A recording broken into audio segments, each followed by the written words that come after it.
Are you a current or future physician assistant wanting to learn more about finances? Then join me on this journey to become a PA the FI way. Hi, my name is Kat, and I'm a practicing certified physician assistant who will be your host. It took me 5 years after I started practicing medicine as a PA to thoroughly dive into my personal finances after I discovered the concept of financial independence. I want to use what I have learned to help you avoid some of the financial mistakes that I have made while sharing some of the financial wins that I have had along the way. Join me as we discuss financial strategies to guide you to becoming a physician assistant on the way to financial independence.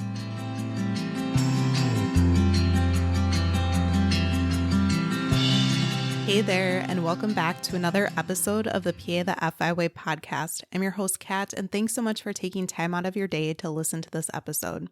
For this episode, I really want to give you some practical and useful tips on things that you can do for cutting back on your impulsive spending.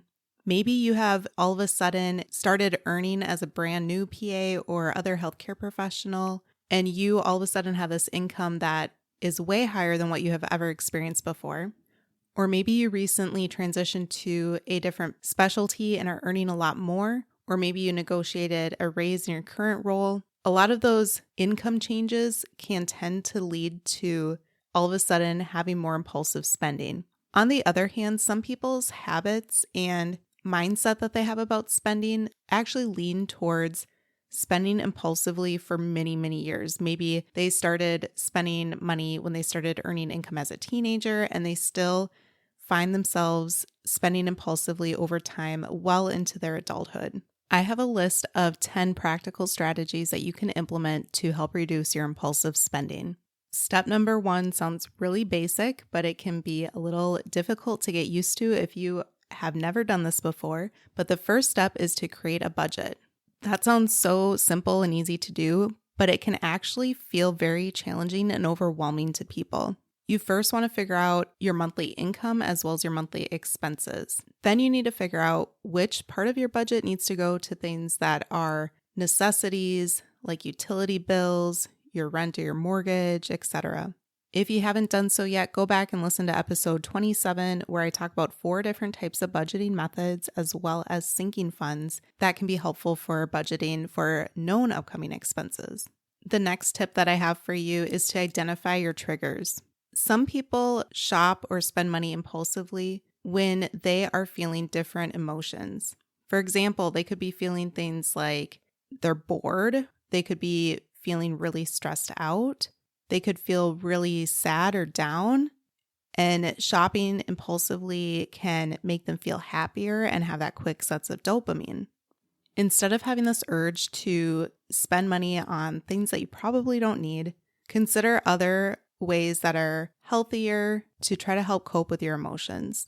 Try to really identify the feeling that you're feeling. If it's boredom, consider doing a different activity that is more cost effective or cheaper. Maybe you enjoy reading, listening to podcasts, listening to audiobooks, going for walks or doing other forms of exercise, or simply getting together with a friend.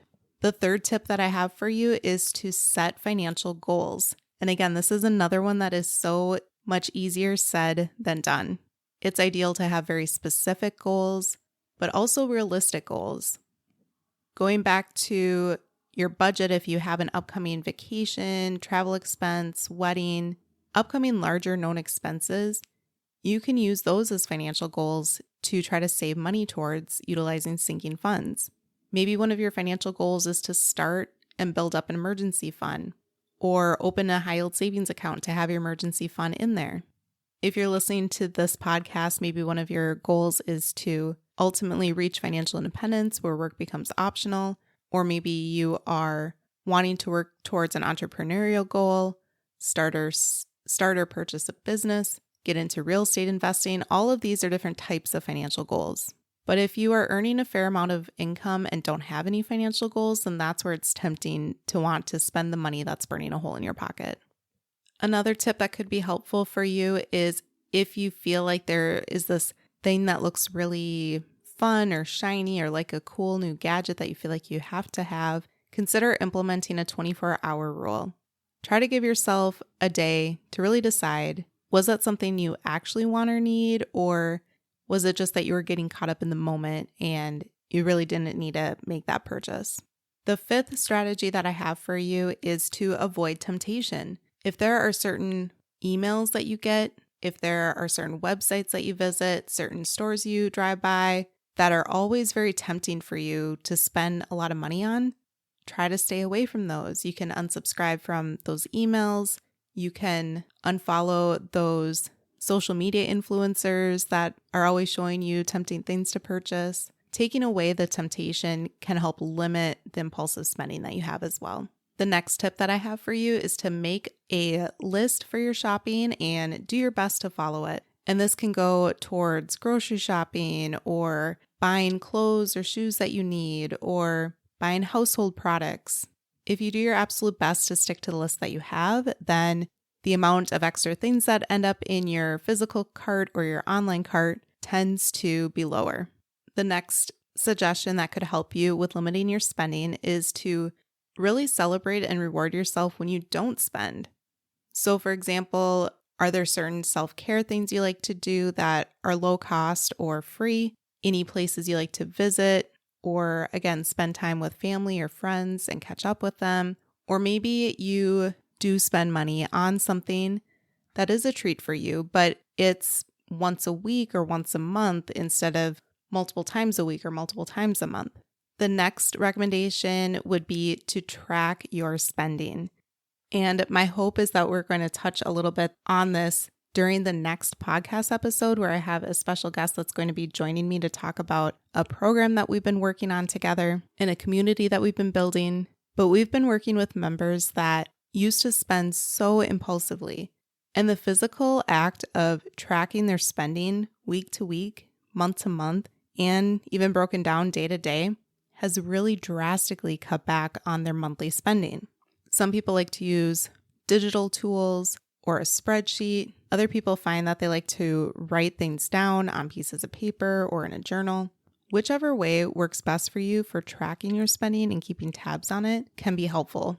And that is because when you see where your money is actually going, it can be incredibly eye-opening and show you those areas where you are spending a lot of money on things that really don't align with your spending goals. And that leads us into the next suggestion for you. So the ninth tip is to practice mindfulness when it comes to spending. Every time you're about to spend money or swipe your card or click order on the online shopping cart, pause and take a moment to reflect and ask yourself, is this something that I truly value? Will me purchasing this item or this experience really add joy to my life, really add value to my life? And this practice helps you to spend truly intentionally versus impulsively. Another thing you could ask yourself is, does this cost seem high, but it will actually help me save time? Are you purchasing back hours and time from your life? For example, some people find that they really like to order meal subscriptions because it helps save them time with grocery shopping and meal prepping, meal planning. Some people find as though they like to pay for lawn care, snow removal, nannies, people who grocery shop or cook for them. There are so many different options out there where you can spend money that is actually serving you and adding value to your life. When you are spending money mindfully and intentionally, you can ask those questions like, do I really need this? And can you actually afford it? Again, I think that brief moment of pausing before you actually purchase something can be really powerful. And then the 10th tip that I have for you for reducing your impulsive spending habits is accountability. And again, in the next podcast episode that I'm planning with having a guest on the show, we're going to talk about how accountability can be incredibly helpful when you are trying to do things like track your spending, figure out where to cut costs, pay off your debt aggressively, and build your wealth and investments aggressively too. Many people feel as though they can do these types of things on their own, but then find that they get overwhelmed or too busy and just keep pushing it off, and then really not accomplishing what their goals are and finding themselves in the same place that they were a year ago. If that is you, I hope that you're able to tune into the next episode as well. And before I wrap up here, I want to say thank you to all of those who have taken a listen to an episode, downloaded an episode, shared an episode, have left a written review, or rated the podcast on your podcast player. Because recently, PA the FI Way crossed an exciting milestone where it has had over 50,000 downloads for the podcast episodes. So again, thank you so much for your support. It really means the world to me. I also love that people have been reaching out to me through email or through social media with giving your thoughts about some podcasts or reaching out if they are interested in being on the show or asking questions too. So keep reaching out and saying hi and letting me know if you have any questions or any feedback as well. Thanks again for tuning in, and I hope to see you back here soon.